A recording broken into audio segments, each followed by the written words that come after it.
Hi, everybody. Welcome to the session, The Power of Choice. This is about making the most out of your observability investments. And I will start out by just introducing myself. My name's Steve Litras. I spent most of my career in the IT world. I've been a developer, I've been an architect, I've been a sysadmin, I've run infrastructure and applications and architecture teams. Back in 2006, I was actually running a lab for an enterprise applications team.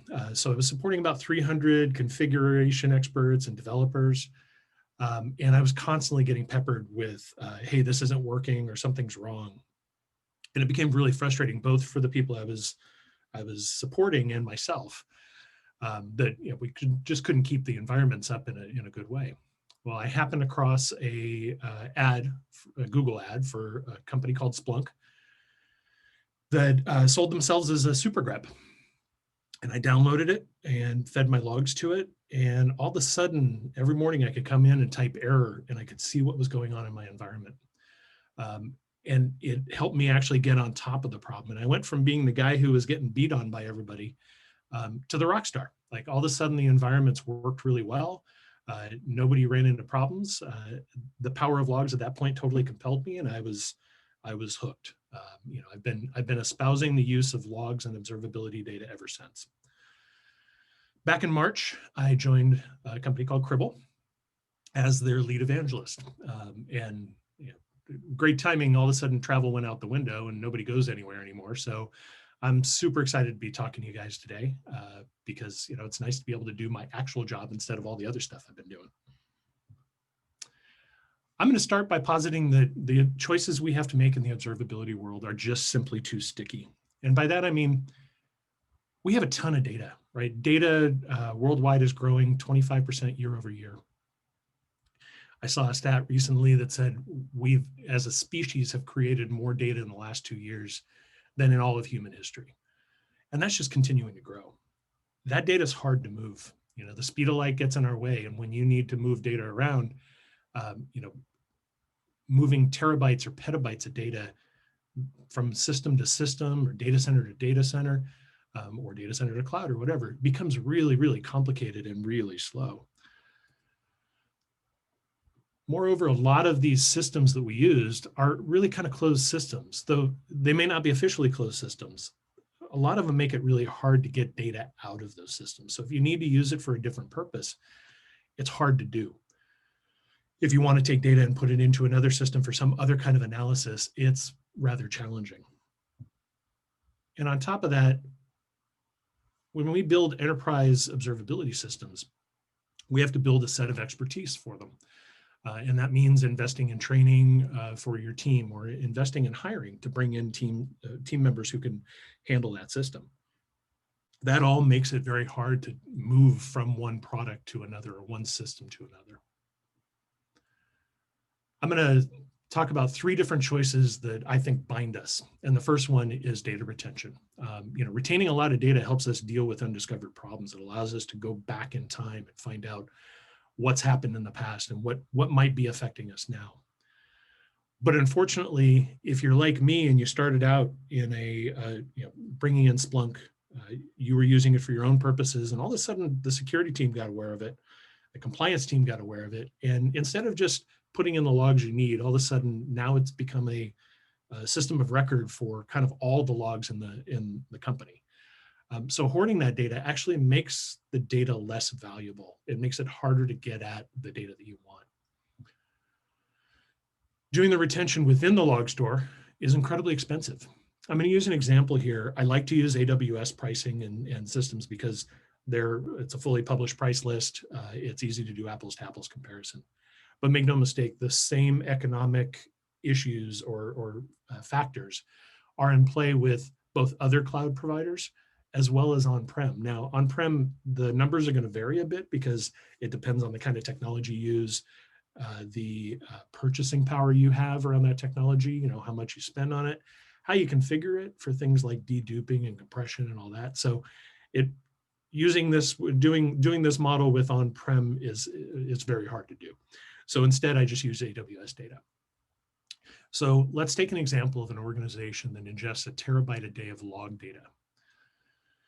When I actually retain that data in the log store, I have to use higher end disks. So in this case, in an AWS environment, I've got a few EC2 instances, and I've got EBS GP2 volumes going with them.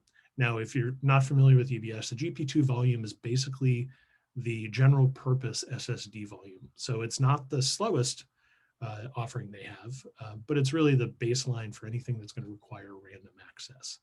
And log searches absolutely require random access. So let's say I have all this data in the log store and I'm trying to retain the data there.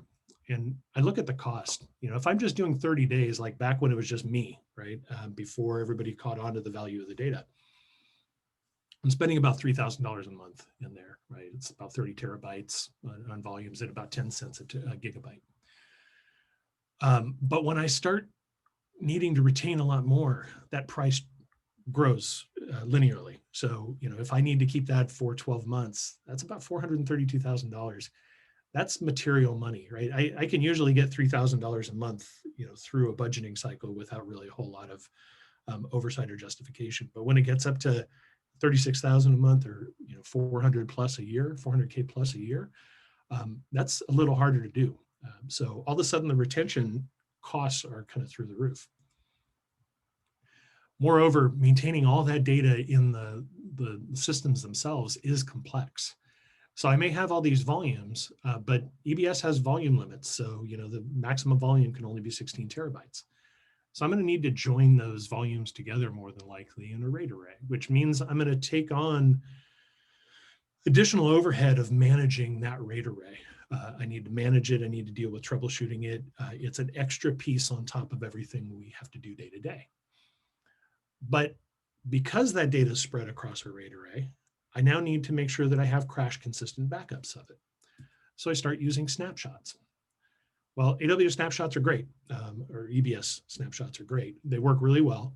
And I take that first snapshot, and if it's a whole snapshot, let's say I have this model where I'm doing a terabyte a day, and let's say I've got 365 terabytes of data. Well, that's going to be about $18,000 a month just in retaining that. And that's only for one snapshot. But we're not going to be able to do one snapshot because you need to be able to go back to points in time.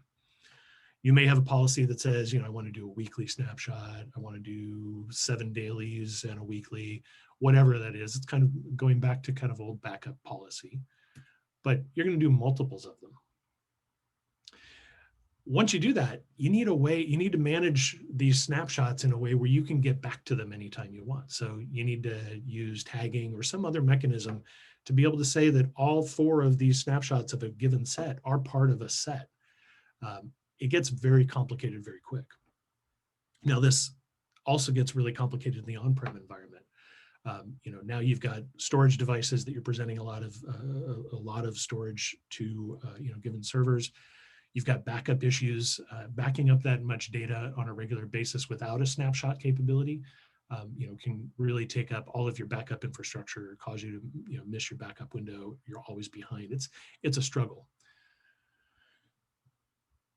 And on top of that, the more, I like to put it as the more excess baggage you have, really the harder it is to drive. And in this case, I'm talking about the amount of data in your systems. If I have a bunch of data that I never use sitting in my log system or a database or anything for that matter, I'm always going to have to spend more time doing performance management on it. Ultimately, I'd like to get rid of any of the data that I don't use. And we're hearing stats on a regular basis around observability data in systems. Usually about 90% of the data that's in there never gets analyzed. So you might take a bunch of logs into your system that nobody ever looks at.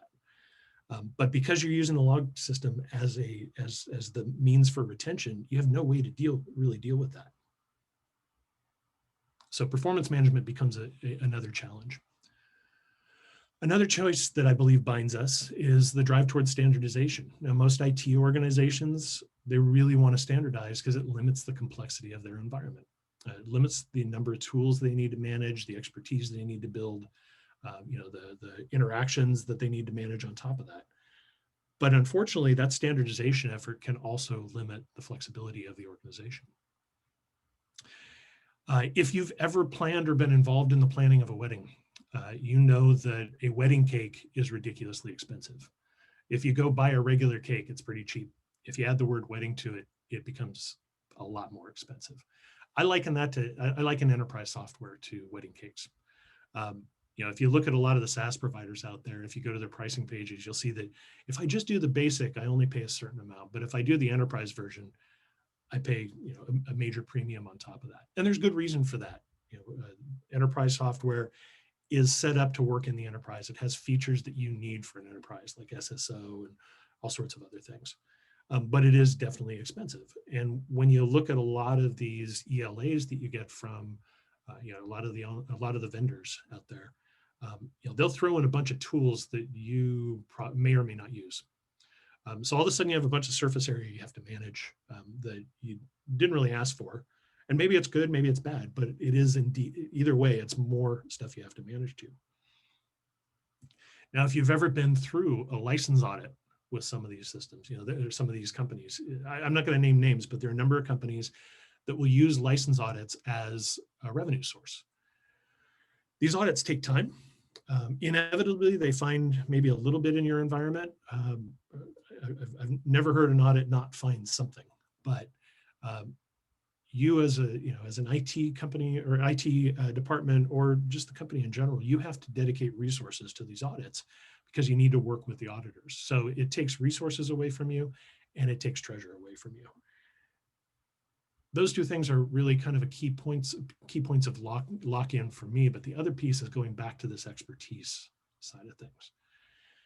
If I'm an IT shop and I'm rolling out a tool enterprise-wide, I know I need to build expertise for almost every corner case in that tool. Because I'm not just dealing with maybe the 15 people in my department where I know the use cases.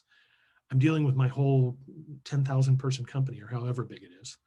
And I don't necessarily know all the use cases or all the things they're going to try and do with the tool. So I need to build a bench of expertise in that space, which means I'm training a lot of people, I'm investing in hiring. And because I've made that investment, moving from one system to another is daunting. When we move out and look at modern development, DevOps, SRE models, they really put a strain on standardization because different teams have different needs. You might have a product team that needs a certain tool to be able to do their DevOps process the way they need to. And if you've over-standardized, that's hard to do. Different applications also need different instrumentation. You might need a specific set of instrumentation that your tools don't support. And you need it to run the system, you need it to run the product that is bringing in revenue, but you're standardized, so it's very hard to get. And with that, if you over standardize and you kind of force your product teams into the same set of tools without exception, that can actually limit a product's ability to differentiate itself. If I can't monitor a system for specific scenarios that will impact my customers, that's actually a problem, and I'm not going to be able to differentiate my product and make people know that I can provide the service that I'm promising them, consistently and efficiently. The final of the three choices that bind is really organizational codependence. Companies are not organized to make IT easy or to make security easy. They're organized for their business. If I'm selling widgets, I'm going to organize my company to sell the most widgets at the lowest cost to me I can. I'm not going to organize it so that restore of IT data is faster than anywhere else. It's kind of an afterthought, but it's reality. This manifests itself as things like if I'm in a log system or any observability system, and I realize that the data I have ends or starts later than I need it, and I need to go back for earlier data. More than likely, I probably have to go to a log management team to get that data. And they may have different priorities. They may have other things on their plate that are more important to them, and that means my request takes longer. And God forbid that that data might be on a tape or in a backup system somewhere. And they have to go to yet another team to get that data back. Again, another set of priorities that will make it much harder for me to get the data I need. Now, it's really easy to say in a, the security incident investigation trumps everything and it's more important than anything else in the company. It's a whole lot harder to do to actually make that real. I've been in companies where we say, this is our prime directive, but if it gets in the way of a lot of other major directives, it becomes a problem. So if we go back to the way people more often deploy observability tools, maybe you've decided you need metrics for all of your systems. So you decide, okay, I'm gonna put telegraph agents everywhere, and I'm gonna feed that data to InfluxData. Great, I'm getting metrics from all my systems. I can do trend analysis. I can see anomalies. That's awesome. But I probably need more data than just my metrics. So I bring in a log system, and maybe I bring in Elastic Beats as an agent, and I put Elasticsearch and Kibana out as my tool. I'm feeding data from all the systems via Beats, but I have a whole network infrastructure that really all those, my routers, my firewalls, my switches, et cetera, they really only talk syslog. So now I need to route all of their syslog through Elasticsearch. This is great, it works beautifully. I've got metrics for doing kind of my day-to-day management. And when I need to investigate something like an anomaly in the metrics, I can go to Elasticsearch, I can see what else is going on. But then my security team comes to me and says, look, we need a new SIM, and we're actually going to use the Splunk enterprise security product. So all of a sudden we roll out a Splunk environment. And because Splunk is fairly proprietary, we end up having to roll out a Splunk agent to all these same systems. And they're more than likely looking at all the same sources, the different logs and tools that are running. Moreover, now we're taking our network devices and we're bifurcating where their syslog goes. We're sending it both to Elasticsearch and Splunk. But when we look at that data, maybe some of that data is IP information, and we want to be able to enrich it so that we can see geo lookup. So if an IP comes in, we want to be able to see that it's in Russia, or it's in the US, or where it's coming from. So we do that in Elasticsearch, but the security team realizes they need that too. So we do the same thing in Splunk. Now we have 2 points of management.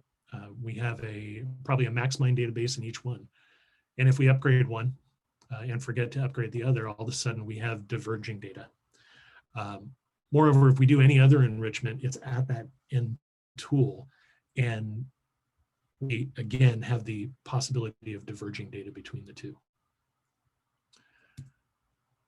We like to, at Cribble, we believe that putting an observability pipeline in the middle of all this stuff is really the way to get to improve our environment and get us the kind of scale and flexibility that we need. I'm going to talk a little bit about what an observability pipeline is. At first, it's really just a routing tool. So I can take all of my sources and wire them up to the front side of the observability pipeline. I can take all my destinations and wire them out up to the output. And now I've got exactly what I had before, where the telegraph data is going to InfluxData, the Beats data is going to Elasticsearch. Syslog, I'm able to take one destination away from all my network devices, and I'm only sending it to the observability pipeline, but I can feed it to both Elastic and Splunk. And then Splunk still going to Splunk.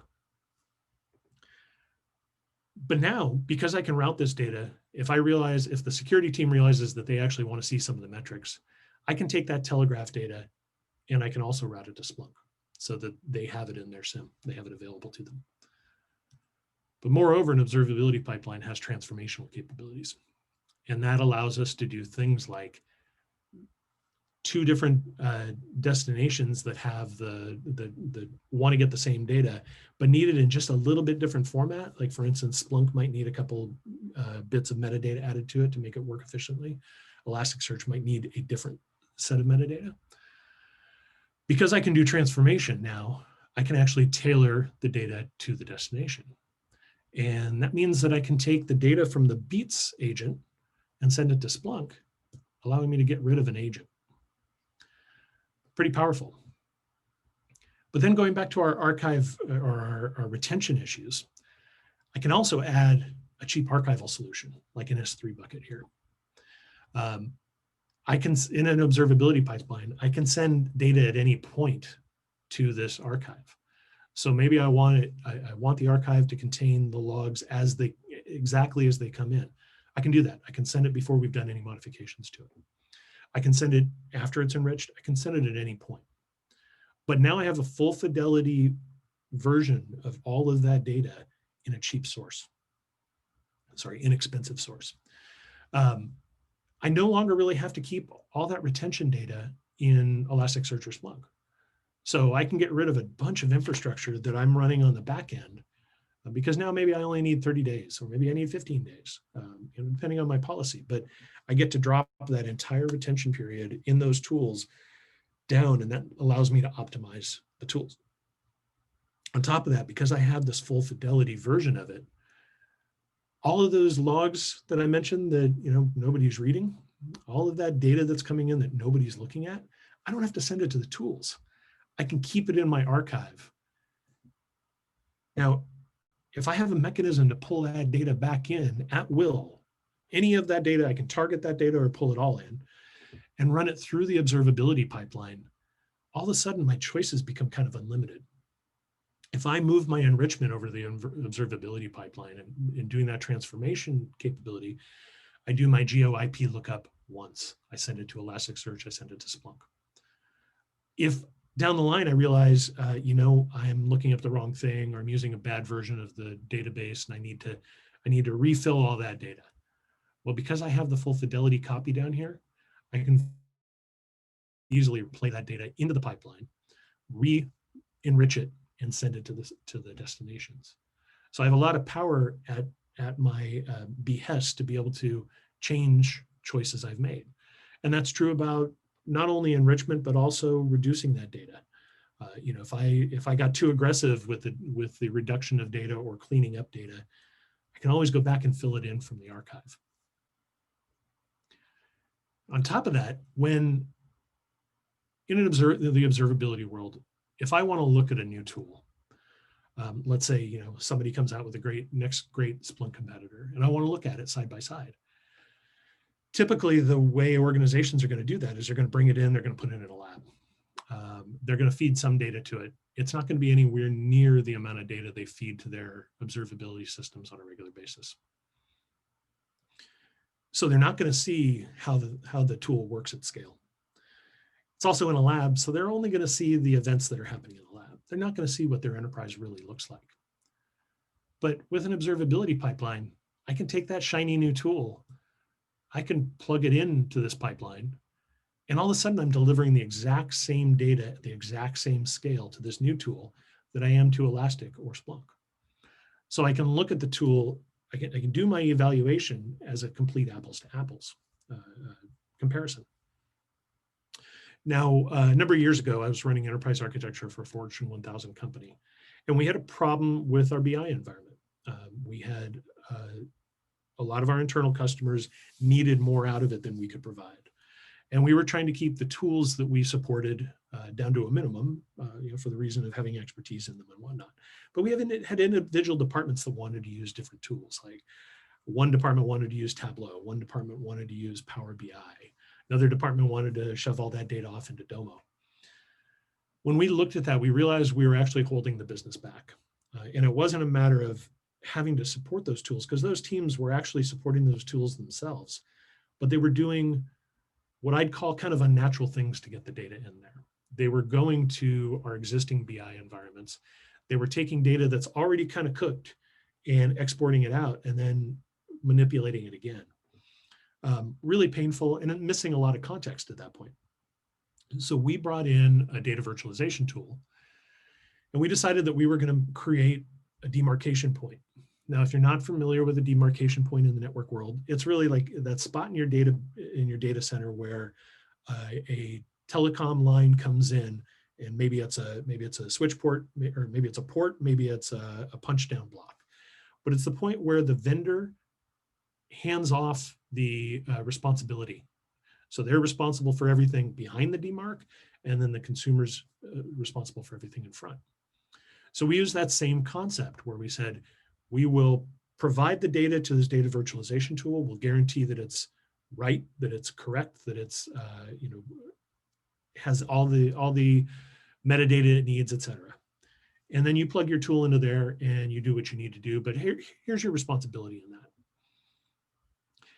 This approach with an observability pipeline actually gives you that same capability where you can say, this is my demarcation point for where I'm responsible for the data coming in. And if different departments need to use different tools, I effectively plug them into the observability pipeline, and my demarc is where I hand the data off to them. So I've enabled, at that point, you enable your business to do what they need to do. And if they need to bring in a new tool to do it and they manage it themselves, more power to them. Still doesn't necessarily mean that I have to, as an IT organization or a security organization or whatever, I don't necessarily need to support that tool. I only need to support the demarcation point. So going back to our archive storage example, going back to retaining the log store, we've got our 12 months at $432,000. Now, if we add this cheap archival storage like the S3, or we're also going to talk a little bit about Glacier, now we only have to maintain an active set in our existing systems. So maybe that's 30 days, and we keep that in the on-system storage.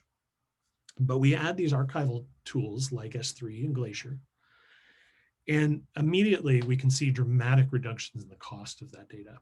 So just moving it to S3, which is still extremely durable and very available, like immediately available, I'm paying a quarter, less than a quarter of what I'm paying for a year retention on GP2 volumes. So that means with the same budget, I can actually keep 4 years of data. Now, keeping more data is very important, especially in the security space. In 2018, the Ponemon Institute came out with a study that said that the average time from a security breach happening to it being detected is about 197 days. It's a bit over 6 months. If I have a year's worth of data, if I can maintain that average or better, okay, I'm fine. But we've all heard about breaches that have taken much longer to detect. For example, the Marriott breach a couple of years ago, that took 4 years to detect because it was part of an acquisition. There's also a breach at Old Dominion that took 9 years to detect. So it's really important that I keep as much data around in retention as I can, even beyond my compliance regimen. Well, if I look at the S3 approach, I can keep 4 years worth of data, or more than 4 years of data for that same budget. If I start moving that data, some of that data or all of that data to Glacier, now I can keep even 5 times more. If I move all of it, I can keep almost 5 times, or actually just a little bit more than 5 times more of that data in Glacier for the same cost. And if I move it to deep archive, the numbers go through the roof, and I can keep a ridiculous amount of data. The difference between these services is how quickly I can retrieve the data. So S3 is immediate. I can go back, pull it from the API, and boom, I have it. And Glacier may take a few hours. Deep archive will take a little longer. So what you'll see is a lot of companies kind of tiering this, where they say, I'm going to put my first 6 months into S3, and then I'm going to use lifecycle management to gate anything older, between 6 months and 12 months into Glacier. And then anything over 12 months, I'm going to pop off into deep archive. And that'll give you a dramatically reduced cost for your retention while freeing you up on the actual log store, the observability tool. So we think that the most important part of an observability pipeline, or the result of observability pipeline, is it gives you choice now and choice later. It gives you the power to choose the tools you want to use and re-choose them in the future. Because now I have this archive out there that's full fidelity that I can go replay all that data as I need to. I can fill in blanks. I can go back as far as I need to. And I can do it over and over again. Again, the data retention, because now I can choose it, because it's off in an archive unto itself at a separate cost. I can now choose how much data I can retain without all of the downsides or trade-offs that doing that within my observability tools brings with it. And workflow. And this is something I haven't really talked about yet, but by reducing, number one, I can start reducing the amount of data I'm sending into my tools, which allows me to have a much more performant tool with less effort. But more so, I can start looking at alternate workflows.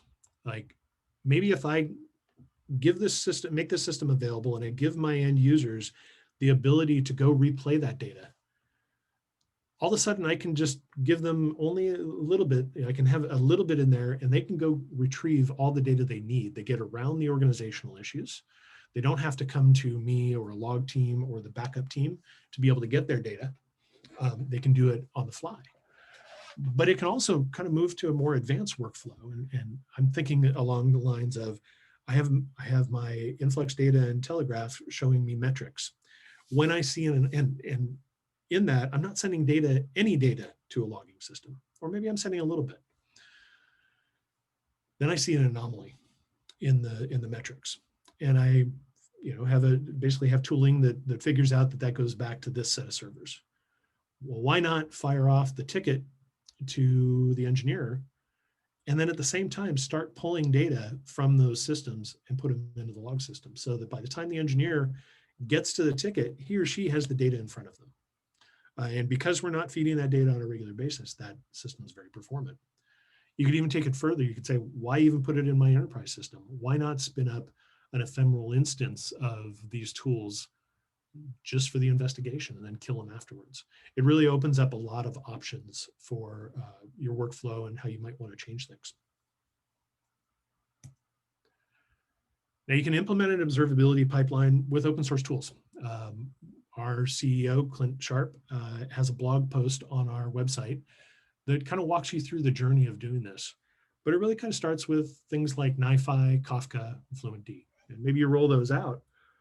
Those are great. They give you the ability to kind of have channels for this stuff, be able to do transformation between channels. There's a lot of rewriting that goes on, et cetera. But then you also have to manage what we call protocol support. And by that, I mean all the sources and destinations you want. You need to be able to read and write data in the formats that they need. Now, if you're a Splunk shop, this is tough because Splunk is a proprietary protocol. And there's not really much in the way of open source tools that'll read and write Splunk data. So maybe you have to go out and replace all your Splunk agents with beats or something similar. Then you also have to support your metric system. You've got to support Telegraph and Influx or any of the other tools around that. But there are more that you need, right? You might need syslog. You might need to support SNMP, Elasticsearch, beats.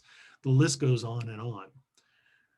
It's just work. It's not, it's not rocket science. It's something that with effort, putting the glue in place for all this stuff is doable. We have customers and prospects that have spun this up on their own with success, allocating 2 to 5 people for a year to do it, depending on the complexity of the environment and the complexity of their requirements. And that's, that implementation cost can go anywhere from 100K to up to millions, again, depending on the complexity. But moreover, you need to also have a Scrum team to be able to manage any changes to that going forward, any new sources, any rewrite rules, because all of this is kind of done to a certain extent in code. So you need people who can do it. So, you have another couple $100,000 a year that you're going to invest in just people to manage this. We actually at Cribble, we believe there's a better way. And this is the part where I very briefly talk about our product. Our product, Cribble Logstream, is an observability pipeline out of the box. So as you can see on the left, we support a number of sources, and this isn't all of them. This is just as many as would fit on the slide. And on the right, we support a number of destinations. Again, not all of them, and we're adding more all the time.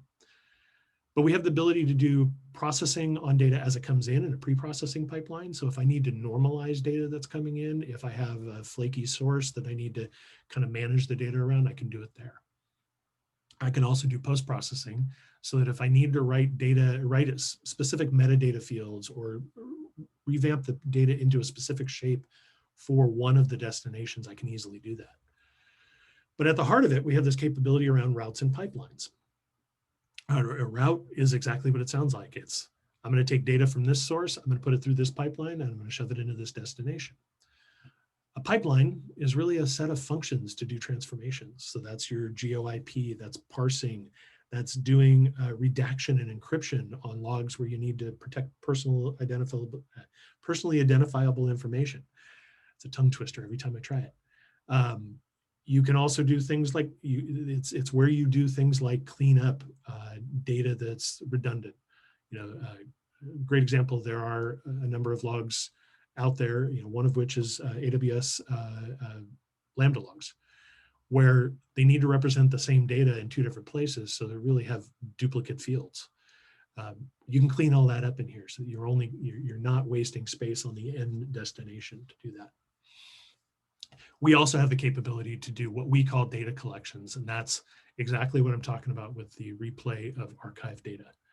We can also pull data from REST APIs. So if you want to include things like CMDB information, or if you want to include things like external sources like weather data or natural disaster data across your enterprise, that's fairly easy to do.